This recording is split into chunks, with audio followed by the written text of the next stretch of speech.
Welcome back. This is Marc Blair on another episode of Make It Your Own Podcast, and I'm your host, Marc Blair. I'm here with my guy, Eze, right now. Eze, introduce yourself to everybody. Let everybody know who you are. My name is Eze. I'm also known as the Easy Way. I'm a real estate agent licensed in D.C., Maryland, Virginia. Want to buy a house anywhere, I'm here. My man. So listen, a lot of people don't understand, man. In this real estate business, it's a very competitive market. There's a lot of agents out there, brokers out there that compete with each other day to day. One thing I want people to know is there's no competition when you're building a network. When you're building a network of good people, good energy, it finds itself out, and you kind of got guys in here like Eze doing this thing. So I just wanted to bring you on board, Make It Your Own Podcast, man. This podcast is really just about being able to give back to the people, right? A lot of people are in the real estate space. A lot of people are in entrepreneur space. That's very trendy right now. But most importantly, we want to be able to give information, add value to the people so they can continue to grow, build wealth for their families and stuff like that. So thank you very much for pulling up on us. And let's get to it, man. So right now, let's just open up real quick. Tell me a little bit about you, your background. I know we spoke a little bit, but I want the people to know who you are. I'm a real estate agent. How you even got into the business, like what you was doing even before you got into the business. Let's talk about that. Well, I mean, I've been doing real estate since I was about approximately 25. Okay. I bought my first place. I bought a 2-bedroom condo in Hiceville. I don't know if you guys are from here. Hiceville, Maryland, 2-bedroom condo. And I've been buying properties ever since. Okay, as an investor. As an investor. Oh, okay. So, I kind of did it backwards because most people become agents first, then they become investors after they become agents. But I came in, as an investor, being really interested in real estate because of this landlady I had. She was making a killing. She owned a home in Georgia, Petwood, that's in D.C., close to Howard. Okay. And she was renting each room. And one day I just did. It was a house that she was renting rooms on. Yeah, it was a house she was renting rooms on. Okay. And at that time, I think I was paying. I can't remember the numbers. Maybe I was paying $400 or $300. Okay. It doesn't sound like much, but back then, it was money. We're talking about the '90s, So, so I did the numbers one day, and I was like, wow, this is not like a special house. This is just like a rundown. Back then, Petwood wasn't what it is now. It wasn't a great neighborhood too. And I think I did a calculation that she was doing like 2 stacks a month. Oh, wow. $2,000 a month off renting rooms. And I was like, well, I could do this. I mean, I could do it. I'm young, so I'm saying I could do it. So next thing I just started getting the books, started reading, getting information. Then, slowly built my credit, saved up enough money. Then I got into the business when it was like a seller's market. Okay. So, I was trying my best. I bought my first property. Okay. Then I was buying, I bought a condo, first condo. The next year I bought a second condo. The third year I bought a third condo. Fourth, fifth, I just kept on going on with it. Right. Then I transitioned, I was working multiple jobs. Okay. At the time. What were you doing on the jobs? Working I was in medical space. I was in hospitals. Okay. Holy Cross, Howard, Providence, Washington, Adventist.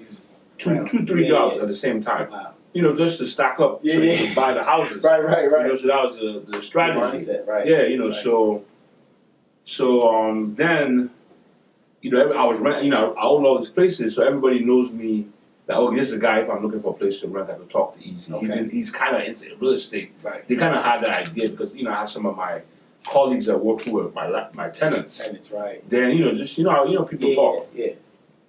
So, I connected one guy to another real estate agent, and I was expecting some kind of kickback. For the connect, for the referral. Yeah, for the referral. Then I found out later on that it's illegal to do referrals. Yeah, real estate agents don't give referrals to somebody who's not licensed. Exactly, somebody who's not licensed. So that's how it started because I was hurt. It was $1 million deal, and I'm calculating I'm gonna get a percentage. Yeah, I'm gonna get a percentage, and dude was just like, I can't, bro, I can't, right? Like that. So I called my other boy, Melvin, and Melvin's the agent, the broker too. Okay. And I told him about it. He was like, you're not supposed to get anything, right? Like it's illegal, But if you had your license, you could have made $7,500. Right. I was like, $7,500 just for connecting people together? I mean, you could have did that, or you probably kept it yourself. Exactly. But he planted that seed in my mind. Right. And I was like, what does it take to get a license? Just take a class. It's a 60-hour class, $199. I was like, that's it? Right. And I get a license, and I can, and people already come to me like I'm an agent already. Or, God, sometimes God puts people in your way to kind of help motivate you. Yeah. So that situation motivated me, and that's how I got into becoming an agent. Right. So when I became a real estate agent, so now fast forward. So now you got that done. So when did you actually go and get your license? Oh, like after the guy told me, what 3 years? What year? Oh, I'm in the game about 3 years now. 3 years ago, so 2019. I think 2019. Right before the pandemic, or a little before the pandemic? A little before the pandemic, but I remember we actually went to class. Okay. We had classes, now they don't do, you guys do classes? Yeah, you do classes, yeah. Oh, okay, yeah, but we had a class, and a bunch of us in there. Okay. Yeah. So I got my license, and I started going out trying to get deals. Then I realized because I was trying to get deals, I wasn't getting, nobody was connecting me. Right. But before in the past, people come to me, hey, Easy, but now like I really want to do deals. Yeah. I can't do deals. Right. So, I started, it became a competition with myself. Like, I have to do all this time I still have a job. Right. I'm still working in the medical field. Yeah. So I'm like, man, I should be able to get a deal, at least one deal, Like, that's what I'm thinking, like, why can't I get one deal? So, I started pushing myself. I started reading the books, I started like really applying like the gift I had in me of like talking to people, connecting to people, and I still couldn't get deals. I got a lot of phone calls. I got a lot of people telling me, "Yeah, don't worry, I got you. Yeah, I'm gonna do it." I got a lot of disappointments. Right. Then I got like a deal here. Then I went all the way in. So now we're here now. So now you're on there. So yeah, I didn't know anything about you, until probably right around the pandemic. Yeah. Right around the pandemic. So I'm driving up the road. Just so you guys know, I'm driving up the road and I see this easy sign. I see the easy way sign, the easy way. So I'm like, and it wasn't just a sign. It's that I saw the sign, and then I saw the sign at the next light, then I saw the sign at the next light, and the next light. So I was like, who is this easy way guy? So tell me a little bit about that, man. How you just start popping up everywhere all of a sudden when everybody is supposed to be quarantining. Yeah. Right. I read a book that really helped me out a lot. Plus, it's... You gotta share that book. 10X, man. You guys check out 10X. 10X, get 10X. That's my mentor. Grant Cardone, that's my mentor. You went to the 10X conference? No, I didn't go to the conference. I went to the conference. That's good. But I read 10X, and there's this part of the book where Grant Cardone says, never waste a good recession. Like when everything is going bad and everybody's like folding up, that's when you should double up and triple up your activity. Right. I read that at that time, and I was already in a space where like I didn't have a job. Like I quit my job. Oh yeah, quit. Yeah. So real estate or die. That's what I was on. Yeah. So but just from my activity, talking to people, I was calling like minimum 50 people a day at that time. Now I do more than that. Right. 50 people a day at that time. So I was already getting deals. So money was coming in. Even though the pandemic was on, because of that activity, I was getting deals here and there. Yeah. Now I was taking the money from those deals and invested it in yard signs. Right. The yard signs, for you guys who don't know, yard signs are not cheap. They're stacks. Not. Right. Lots of stacks. Right. So so I just started, putting it out there. Yeah. And there's another book that, might be helpful to you guys. It's called The Compound Effect. I think you read that. Compound Effect. Compound Effect is a great book, and it talks about consistency. And because I was consistently doing it, every day I put up a yard sign, the county sends people to clean up. Right. So they trash the yard sign. Right. But because I was consistently doing it over time, it now becomes like, yo, this dude is everywhere. Even though like, maybe you saw me here today, the next day the county would have taken that sign down. Right. But you would drive to Silver Spring and now see me again. Right. So now in your mind you think that's still, but that's exactly right. Because I'm just branded. That's the branding. That's the branding. Yeah. But it's tedious work. Yes. And it's it requires a lot of discipline. That's because other agents do it. Right. And other people in different industries do it. Right. but you just don't do it consistently. Right. You know, that's what helped me a lot. So yeah, now you definitely have the consistent approach. Mm-hmm. You know, I see you every day, Mm-hmm. you know, online, but I see you out here in the streets. You out here killing it, always looking sharp, dressed, you know, and working the avenue. So what drives you, man? Like what's the motivator? I know you say you like to compete with yourself. But what's that why? What's that why in you that just keeps you going? I give myself a number. My number is 1 million families. Put 1 million families in 1 million homes. 1 million families, and that's before you go back home with the Lord or something. Or is that just my lifetime? That's my goal for my lifetime. 1 million families in 1 homes. million homes. The numbers are crazy, you know. You're in real estate. Yeah. I mean, if you do 100 deals a year, you think great. You know, Yeah. So 1 million families in 1 million homes, and I know I could do it. That's dope. I know I could do it. That's So dope. So that number pushes me, you know, when I think about that number, like, what would it take for you to reach, to get there? That means at least 10 million people need to know you, right? Right. Yeah, for you to do it, exactly. Yeah. So the marketing is all, like, everything I do is all based on that number. Right. Like, am I marketing hard enough for 10 million people to know me? Am I, you know? Am I putting enough content on social media for 10 people to have 10 million followers? Beyonce has like 10 million followers, right?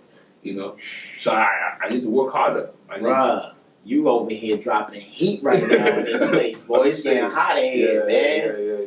Yeah. 1 million families and 1 million homes, man. That's dope. And I'm going to do it. And you are, yes, you are. And you know, so let's talk about that. So now, real estate is all easy.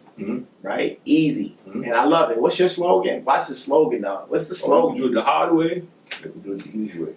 You can do it the hard way or you can do it the easy way. That's such a dope move, man. So my thing is really when you see this space of real estate, because I know for the people, everyone wants to get their real estate license. Yeah. But not everybody's successful.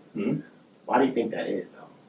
Why a lot of people really don't? They don't put in 150. You think it's not really a passion? They thought it was gonna be a look. You thought it's gonna be more of how, hey, I'm an agent, so you come. Yeah. I think social media and I think you know, these TV shows like, you know, what's the show? Bravo and Sunset. Yeah. I think they're looking for that, and they don't want to put the work. Because like in my class, I remember when I took my class. Like I think 60% failed, 60 or 70% failed the class because they still worked. They were working at night. They didn't study hard enough. So you have to study hard enough to pass that. That's the easiest part of real estate is getting that license. Getting a license. That's the easiest part of real estate. Which they feel is hard. So you can't do that. Like, I mean, getting clients. Do you know what? Getting clients is difficult. So getting clients and having them go get their credit right, having them get pre-approved, then after getting them pre-approved, finding the house, competing, and now getting the house. That's a journey. It's a journey. For one client, just imagine you're trying to survive. I mean, to me, to survive in real estate, you have to do. I don't know. If I'm throwing any numbers out there, Right. But you just have to sell a lot more than one client. So you have to. Right. They realize that once they get in. If you're not, really about that life, quit your day job. So what? Don't quit your day job. So for me, even as a broker, right, been in the business for almost 20 years, and putting myself on a platform to be a broker. Is that something that you're thinking about? Is it just really more so just really having a team? Like what's your the broker thing is not, for me to go into something, it has to resonate with me because I put 150% in what I do. Right. The broker thing is just never really been like a goal of mine. Like that 1 million family thing, like that's all I think about all the time. I think about that all the time. But I don't think about being a broker like that. I'm just, broker thing is cool though. The only reason I say that because so I guess do you have a team yet? Or I do, yeah. Okay, how many people on your team? About 4. Okay, so you got about 4 people on your team. So teams are mini brokerages. Yeah, in a sense, yeah. It's a mini brokerage, right? You don't have the overhead supervision, all that kind of stuff. But how is the team responsibility as a team leader going? Like everything is cool. Everything is cool. Everything is cool. It's just basically, in order for me to hit 1 million families and 1 million homes, I need to create 10, 20,000 Ezes. Right. You know, exactly. Yeah. So, just teaching them, explaining to them like the easy way. Like the easy way is my lifestyle. It's a process. Like you need to follow up with these clients. Right. Like they're not thinking about you. You have to interrupt their day and let them know. Like I just had a conversation with one of my team members just yesterday. She's like, I called him, I left him a message, and I texted him about this property, and I was like, okay, let me call him. So I called the guy, and he was like, man, I've been waiting for her to call me. Right. And I was like, yeah, she said she called you on Friday, but I was waiting for her on Saturday. It was supposed to go Saturday. So I explained to the team members that, look, from the minute you wake up to when you go to sleep, we're being distracted. Right. Social media, Apple News. Right. While you're driving, for a client, for you to get into the mind space of a client, you have to interrupt them. Yeah. You have to contact them. You have to follow up on them. Like you just can't say, "Oh yeah, we talked and we agreed." No, you have to be on it. Interrupting their day. Yeah, you have to interrupt. Yeah, interrupt their day. Because there are 50,000 real estate agents in Maryland. 50,000. 50,000 people trying to get that client that you want. Right. All it takes is for one of those agents to just interrupt him, and at the right time, your history is done. Right. It's done. You've lost. You lost that client. Right. You lost the opportunity to help that client. So what's for agents that's out there that know Easy's out here winning and stuff like that? What kind of gem can you drop on them to say what kind of processes you have in place to kind of help streamline your day so it goes the easy way and not the hard way? I do my most important activities. This other book I read, I can't remember the name. But basically, the book is about squeezing your whole year's worth of work into 4 months. Yeah, and it's about focusing on your most important activities. So, for me, prospecting is my most important activity. Right. So, where at one point I was prospecting for 1 hour, I'll prospect for 6 hours. Throughout the whole day. 6 hours. Focus on prospecting. Yeah. Right? Yeah. Then take that 6 hours. Then I'll focus the other 2 hours on making my phone calls or following up on the people I need to follow up on. Right. Then delegating all the other administrative stuff, the stuff that makes you look busy in your mind. You think you're being busy, like writing contracts. Right. It's a waste of your time. Right. Really. If you could pay somebody $150 to write a contract for you, it's better for you to spend your time prospecting and get $1 million deal or $10,000. Check, big check for you to. You're writing contracts, and in your mind, you're like, I'm so busy, I'm working so hard. Right. But you're wasting your time. Right. So that's a gem I like to give. Focus, concentrate all your energy on the most effective, financially beneficial activities, which is not prospecting. What else? Apart from prospecting, what else is there? Prospecting, social media, marketing, all that, and the social media doesn't correlate into let's just monetize, right? It doesn't really correlate into that, but prospecting is always going to be the key. Even as far as systems on following up with your team members and stuff like that. So you guys know that prospecting is huge, but and you said I got 3 kids, I got married, I got school, I got homework, I got that. I can't do what Easy does. What you gotta say to those people, man? That's for you guys, right? What you guys say? Yeah, man, I don't know. I figured it out. I have a lot of stuff going on myself, Right. I have a lot of personal things going on too. Yeah. But, I have a dream, and I want my dream to come true. And there's enough time. And all these successful people we see every day, they've shown us that it's possible. Like Diddy, look, Ace of Spades, Jay-Z, they've shown us that it is possible. Right. That you could do massive things. Right.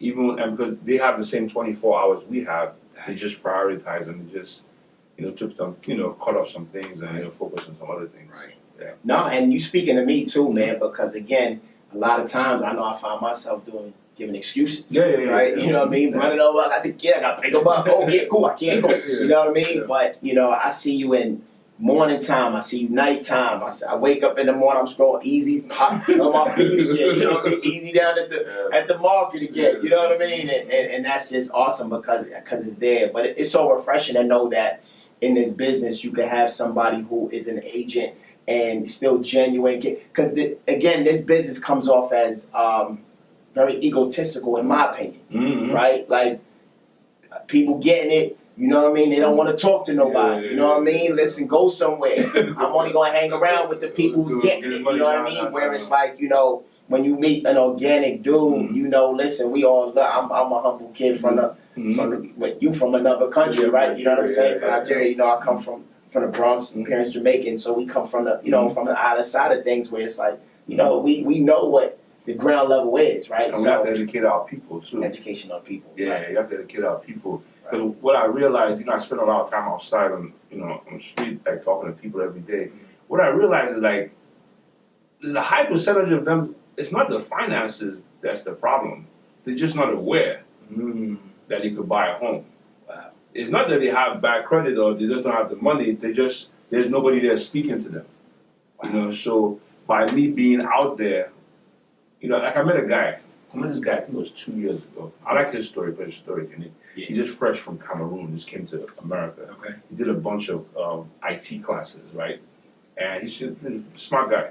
You know, he makes like $250 a year, right? Only been in the country like 3 years. Right. That's big, right? American dream, man. They got it. Right. Well, you know, he has 2 jobs, and you know how they have like one computer here, so he's working 2 jobs simultaneously. He makes like $100,000 from each, and so he makes like $250. Right. So I'm like, you know, I'm passing on my flyers. I give him my flyers, like, yeah, I'm saving to buy a house. I was like, yeah, for real? He was like, yeah, I'm almost there. I'm like, 150,000. I'm like, what? Right. He's like, yeah, I have 150,000. In his mind, he got to wait to buy the house. Cash. Wow.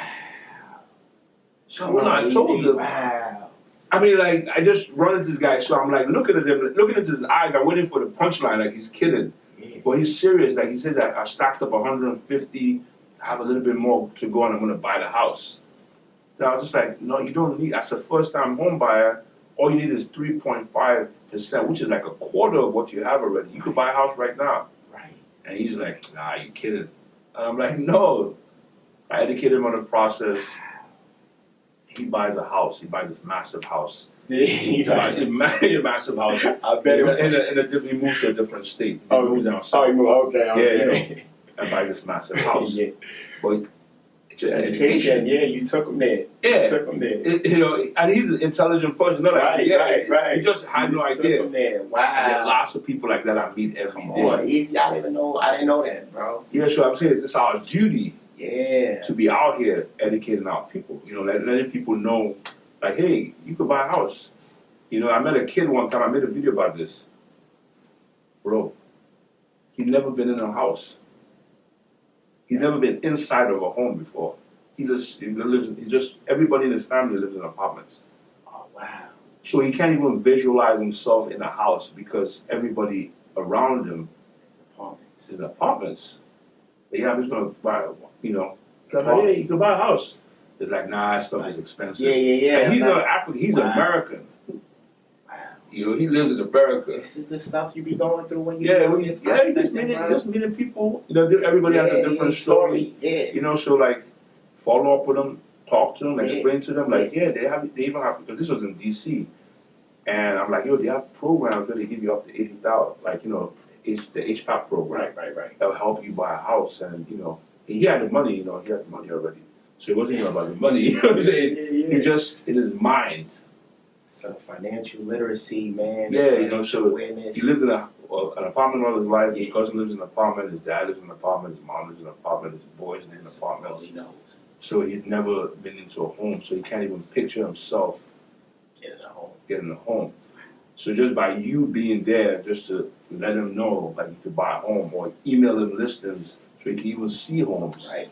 It's, you know, even if you don't do that deal, you've kind of changed his mentality. Right. So that's why being outside is is important, right? You know? No, and I mean, and I think we could take it one step further too, because I know we about to wrap up too, but you know, the financial literacy in our community is real challenging, but I think we've grown over the past couple of years recently. I think we've grown even as entrepreneurs and stuff like that. Even for like, you know, credit challenges. A lot of people feel like even with their credit issues, like, oh, you know, I messed up with credit, but it's really one or two moves puts you right back in the game. But yeah, man, this is awesome just with the awareness of the financial literacy plan. Do you do any type of like mentorships or any type of speaking engagements and stuff like that? Before the pandemic, I used to do like a home buying seminar every month. Okay. I'm thinking about getting back into that.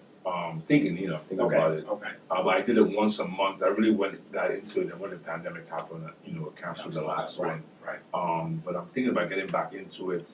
But I don't know. I feel like I reach more people when I'm outside. Yeah. Than I, because right. Yeah, because when I invite people to come, I think the highest I had was like maybe 70 people come for my seminar, which is a decent amount. That's a lot. But I meet about 100 and something people every day. New people. Yeah, so that's key. New people, yeah. Right? So, not the same people, right? Yeah, so count those like, people, right? Yeah. That's even. So I think like, a seminar only 70 people come, or do I keep on doing what I'm doing, engaging with people? So I mean, I'm still thinking about it. Yeah, now that's good though. But I say that because again, I'll be having some like seminars, financial literacy type stuff. Yeah, it's great, man. Anything like for the community, man. Just get people on homes, man, because when they buy homes, they become financially strong. Right. So listen, man, we wrapping up right now, Mr. Before we go, just give the people how can they reach you? Hey guys, man, I'm on everything. I'm on Instagram, Facebook, LinkedIn, TikTok.